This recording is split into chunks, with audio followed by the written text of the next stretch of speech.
زندگی کیسے گزارنی ہے۔ میرے نبی کی زندگی کا دوسرا رخ کہ بطور انسان زندگی کیسے گزارنی ہے، مرد عورت ہے، زندگی کیسے گزارنی ہے۔ پہلا رشتہ جو قائم ہوا دنیا میں وہ ہے خامد اور بیوی، حضرت آدم اور حوا کا نکاح ہوا۔ اللہ تعالیٰ نے عورت کو کمزور بنایا تو پہلے دن سے اس کو عزت اور احترام دیا تاکہ ساری زندگی اس کمزوری سے ناجائز فائدہ نہ اٹھایا جائے بلکہ اس کو عزت دی جائے۔ کہ آدم علیہ السلام کے لیے مٹی اکٹھی کی، پانی ڈالا، گوندھا اور ایک اسٹیچو بنایا اور ڈال دیا۔ جب وہ خشک ہوا اس میں روح ڈالی اور پھر وہ ننگے بدن تھے، پھر ان کو جنت کے کپڑے پہنائے اور جنت میں ڈال دیا۔ اس کائنات کا حسن بھی عورت سے ہے اور جنت کا حسن بھی عورت سے ہے۔ حضرت آدم علیہ السلام جنت میں، لیکن بابے جی دا دل ہی نہیں لگتا، کلے کلے ہی ٹرے پھر دیں۔ اب اللہ نے عورت کو بنانے کا ارادہ کیا تو اللہ ایک ڈھیر مٹی کا اکٹھا کر کے عورت کے لیے بھی بنا دیتا اور اس کا اسٹیچو بنا دیتا اور اس کو خشک ہونے دیتا، پھر اس میں روح ڈالتا، پھر اس کو کپڑے پہناتا۔ آپ حیران ہوں گے، سبحان اللہ، اللہ نے ایسا نہیں کیا۔ آدم علیہ السلام سوئے، آنکھ کھلی تو دیکھا ایک خوبصورت حسین عورت۔ یہ بات اکثر لوگوں کو معلوم ہوگی کہ یوسف علیہ السلام دنیا کے حسین ترین انسان تھے، اور یہ بات شاید کسی کو معلوم نہیں ہوگی کہ دنیا کی سب سے حسین خوبصورت عورت حضرت حوا ہے۔ حوا جن پر بڑھاپا آیا ہی نہیں، 1000 سال کے قریب زندگی گزاری، بڑھاپا نہیں آیا۔ حضرت آدم اور حوا قریب قریب عمر تھی۔ حضرت آدم کی عمر تو کتابوں میں مل جاتی ہے 1000 برس، لیکن حضرت حوا کی عمر کتنی تھی یہ کہیں پڑھنے کو ملا نہیں، اس لیے میں اندازہ کرتا ہوں کہ قریب قریب ہوگی۔ بڑھاپا نہیں آیا، بیماری نہیں آئی، اور حضرت حوا کو مینسز بھی نہیں آتے تھے۔ یہ عجیب بات آپ کو بتاؤں، اللہ نے اتنا جنت کا ان کے اندر نمونہ رکھا۔ تو جب حضرت آدم کی آنکھ کھلی تو دیکھا ایک حسن کا پیکر، انہوں نے تو جنت ہی بھول گئی۔ کہنے لگے یا اللہ ہن دل ٹھریا جا کے، یا اللہ کون ہے؟ کہ تیری بیگم۔ تو واہ جی واہ، موجاں ہی موجاں۔ تو اللہ تعالیٰ نے نکاح پڑھایا۔ سبحان اللہ، اپنے نبی کی شان دوبارہ سنو۔ تو اللہ نے کہا آدم اپنی بیگم کا مہر ادا کرو۔ تو وہ پوچھنے لگے کیا مہر ہے؟ دیکھو ایک بات سنو، مہر کسی کی بیٹی کی قیمت نہیں ہوتی۔ $1 ہو یا $1 ٹریلین ہو، بیٹی کی کوئی قیمت نہیں ہوتی۔ یہ ایک نشان ہے کہ اس بچی پر اب یہ جو خامد ہے وہ موت تک خرچہ اس کے ذمہ ہے، بیوی کے ذمہ خرچہ نہیں ہے۔ خامد کما کے لائے گا اور اپنی بیگم کو کھلائے گا، اور بیوی گھر کی ذمہ داری نبھائے گی۔ تو خیر وہ الگ بات چلی جائے گی۔ اللہ تعالیٰ نے کہا کہ مہر ادا کرو۔ کہا جی کیا مہر ہے؟ تو میرے اللہ نے کہا تیری نسل میں میرا آخری نبی آئے گا، اس پہ ایک دفعہ درود پڑھ دے، یہ مہر ہے۔ اچھا، شروع دن سے ہے کہ میں نے قبول کیا۔ قبول کیا کا مطلب ہے کہ میں اس لڑکی کو قبول کر رہا ہوں، اس کی کمیوں کے ساتھ بھی خوبیوں کے ساتھ بھی۔ اور جب لڑکی کہتی ہے سائن کرنا قبول کیا ہے، یا زبان سے کہے قبول کیا ہے، تو یہ اس بات کی گارنٹی ہے کہ میں نے اپنے اس لڑکے کو خامد ہونے کے طور پہ قبول کیا، اس کی کمیوں کے ساتھ بھی، اس کی خوبیوں کے ساتھ بھی۔ اور جو ہی شادی ہو کر ڈولی سسرال کے گھر جاتی ہے تو ٹیسٹ شروع ہو جاتا ہے، کی کر دیے، باندھی کے میں، اٹھیندی کے میں، بول دی کے میں. اور اس میں بہت زیادہ نیگیٹو کردار ہے سسرال کا. کئی لڑکیوں کا، چونکہ ہم نے اپنے نبی کی زندگی نہیں قبول کیا. یہ واجب ہے کہنا قبول کیا، کہ جس میں پیغام ہے کہ اب میں اس کی میں کوئی کمی ہے وہ بھی قبول کروں گی، کوئی خوبی ہے تو سر ماتھے پر. اور لڑکا کہتا ہے کہ میں اسے قبول کرتا ہوں، اس کی خوبیوں کے ساتھ بھی کمیوں کے ساتھ بھی. یہ بات یاد رکھنا، پرفیکشن کبھی تلاش نہ کرنا، پرفیکشن کبھی تلاش نہ کرنا. اللہ نے 100 نمبر نہیں مانگے، 51، ایک نمبر اوپر ہو گیا. گناہ تمہارے 50 ہیں اور نیکی تمہاری 51 ہے، تو اس ایک پر ہم تمہیں جنت میں ڈال دیں. اب کوئی خامد اپنی بیوی میں پرفیکشن دیکھنا چاہے، بیوی اپنے خامد میں پرفیکشن دیکھنا چاہے، ساس سسر اپنی بہو میں، ساس سسر اپنے داماد میں، بھائی اپنے بھائی میں، ماں باپ اپنی اولاد میں، اولاد اپنے ماں باپ میں، جہاں یہ نظر ہوگی تو وہاں لڑائی ہوگی. کمیوں کے ساتھ قبول کرو. قبول کا لفظ اتنا واجب ہے، تو ڈر تو پھر بہ گئی نا.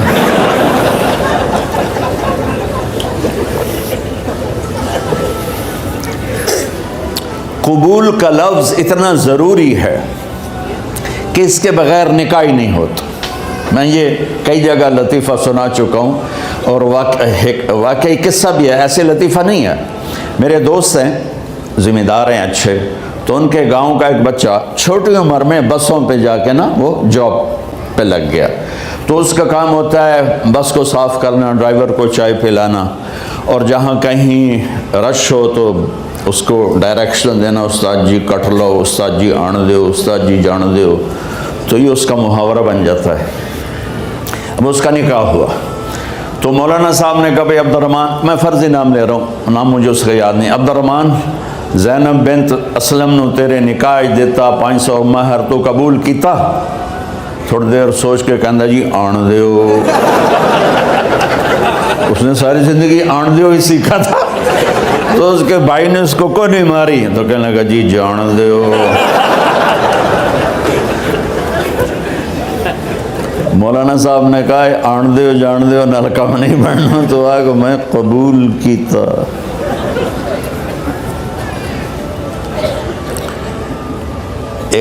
یہ بھی صحیح واقعہ سنا رہا ہوں. ایک نوجوان نے بیوی کو 3 طلاق دے دی کٹھی. اب ہو گیا پریشان، مولانا صاحب کے پاس گیا، کوئی میرے جیسا ہوگا. مولانا صاحب 3 طلاق دے بیٹھا، کوئی مسئلہ کا حرام. کہا جی کوئی رستہ حرام، کوئی گنجائش حرام. اس نے جیب سے موٹا سا لفافہ نکالا اور مولانا کے جا نماز کے نیچے ڈال دیا. کہ مولانا صاحب کوئی گنجائش، کہ ہوں تو سوچنا ہی پوے. کی آکھیا ہی تو اپنی بیگم نو؟ اس آکھیا جی میں آکھیا ہی 3 طلاق. اس آکھیا مبارک ہوئے طلاق نہیں ہوئی. میں آکھیا جی او کی میں؟ آکھے او جڑا یہ طلاق ہے عربی دا لفظ، اس سے چاکھنا پمدا ہے طلاق.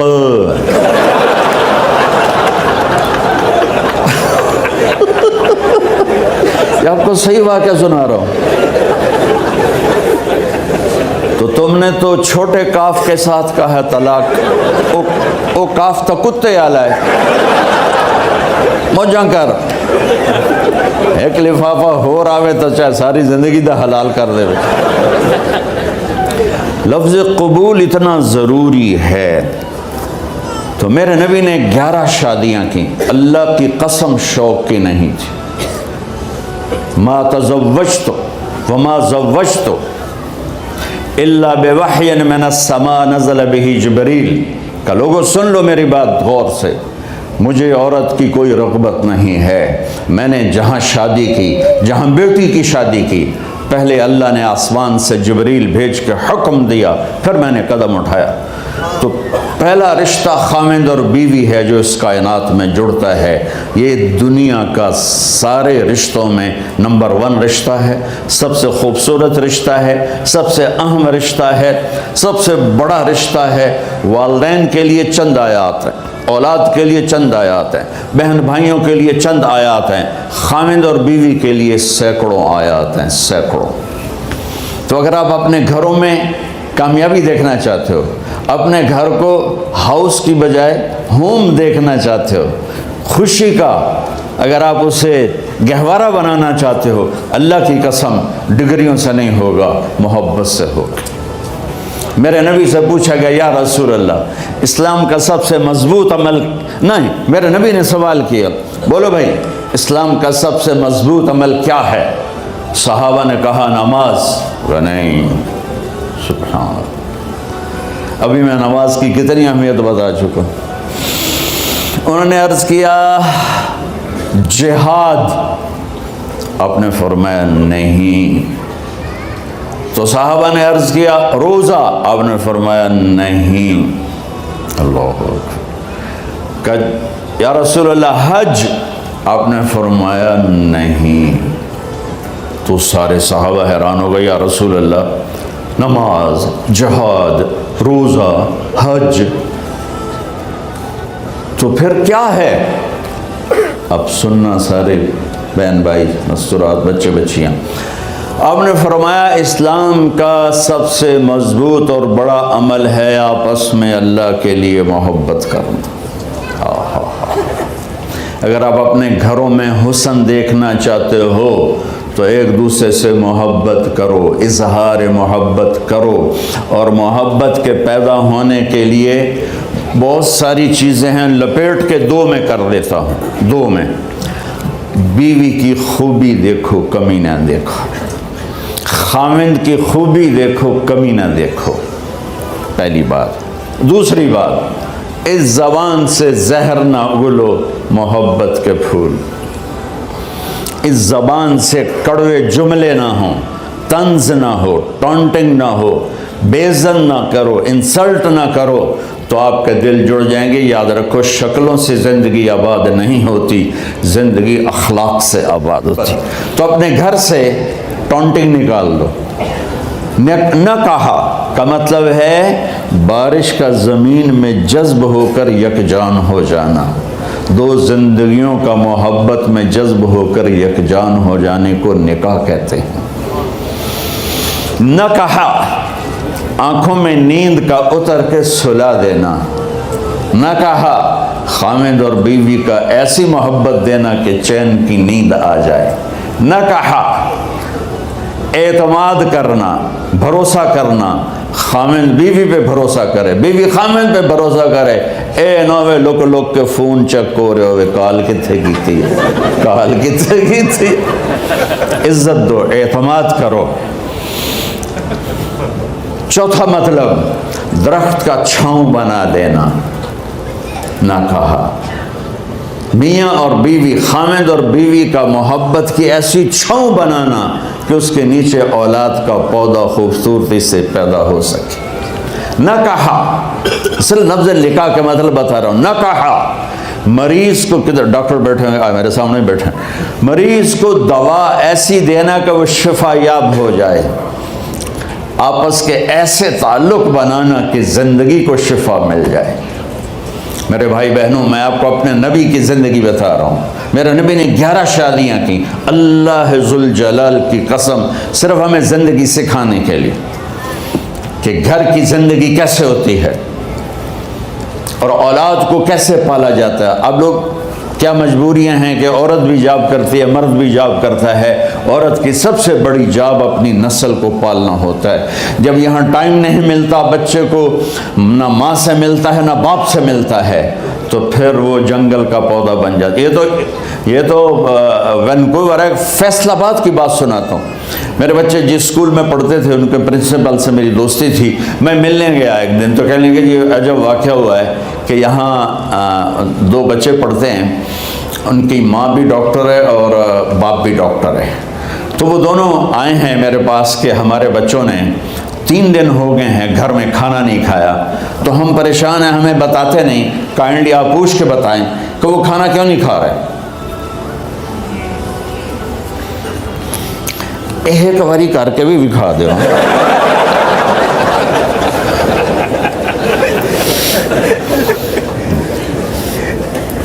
ہمارا دین اتنا خشک نہیں، ہمارے مولوی صاحبان نے زیادہ خشک بنا دیا۔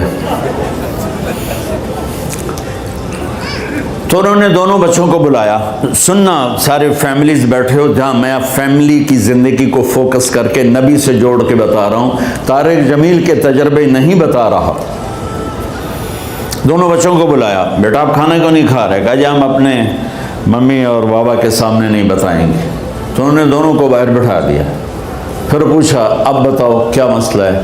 ان کا سر ہم صبح جب ناشتہ کرتے ہیں تو ہمارے ممی ڈیڈی سو رہے ہوتے ہیں، ہماری ان سے ملاقات نہیں ہوتی۔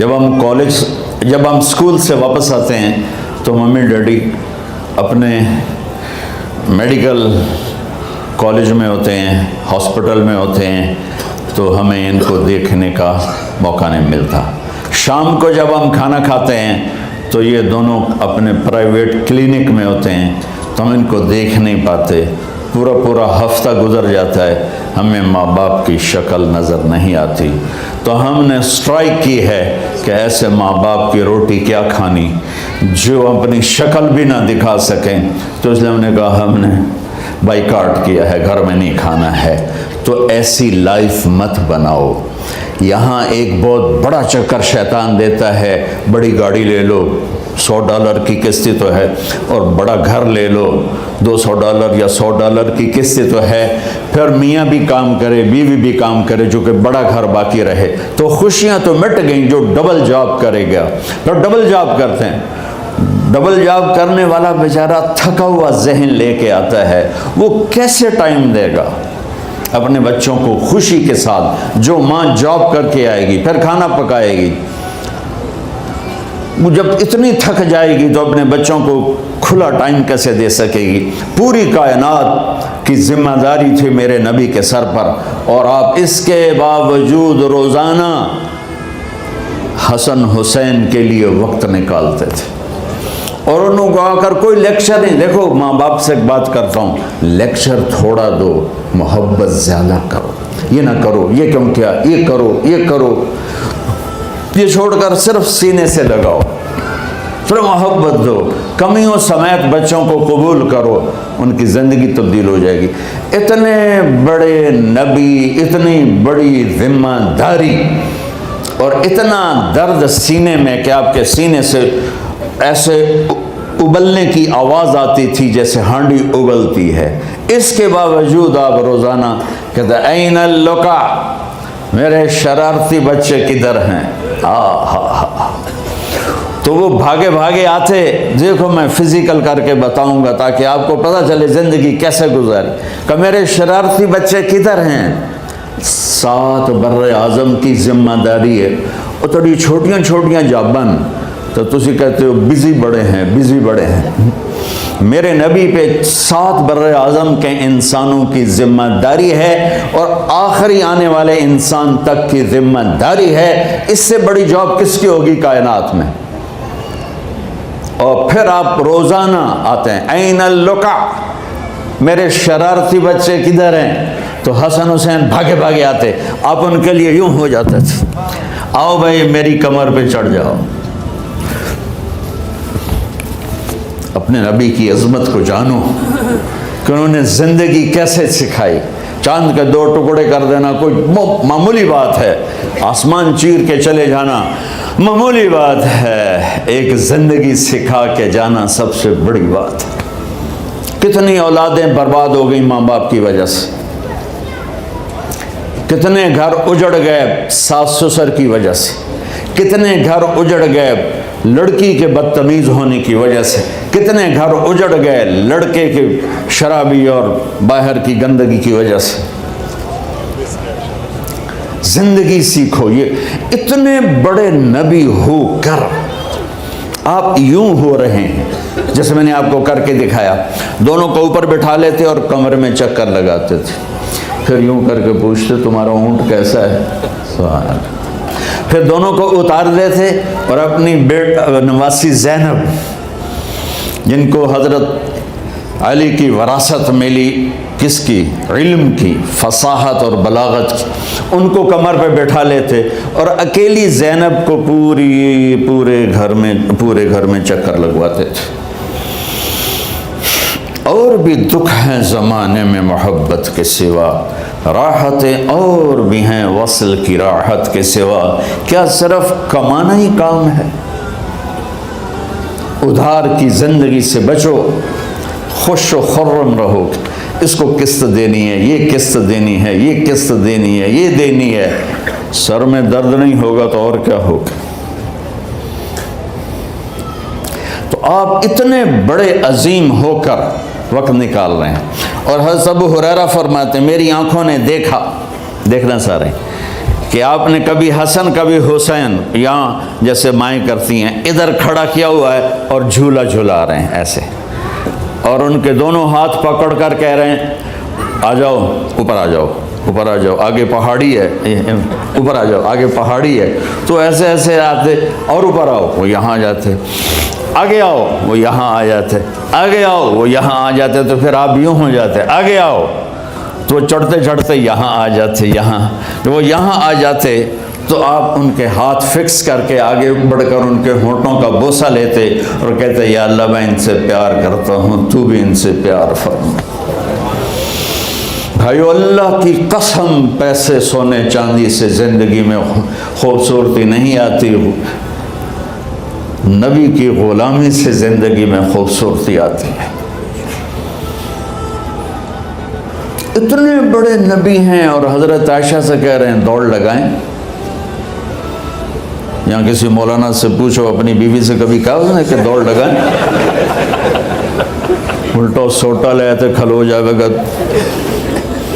عائشہ دوڑ لگائیں، اور واپسی کہاں سے ہو رہی ہے؟ دوڑ کہاں لگ رہی؟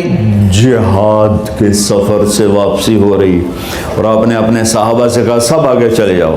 جب سارے آگے چلے گئے اور کوئی نظر نہیں آ رہا تو آپ نے کہا عائشہ آؤ دوڑ لگائیں، تو حضرت عائشہ کہتے ہم نے دوڑ لگائی تو میں آگے نکل گئی لیکن ابھی پیچھے رہ گئے۔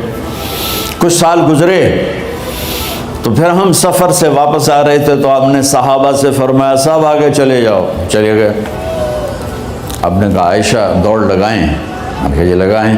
کون دنوں میں ذرا موٹی ہو گئی تھی تو پھر اللہ کے نبی آگے نکل گئے، میں پیچھے رہ گئی، تو آپ نے کہا عائشہ ہاذہ بتلک، آج تو اور میں برابر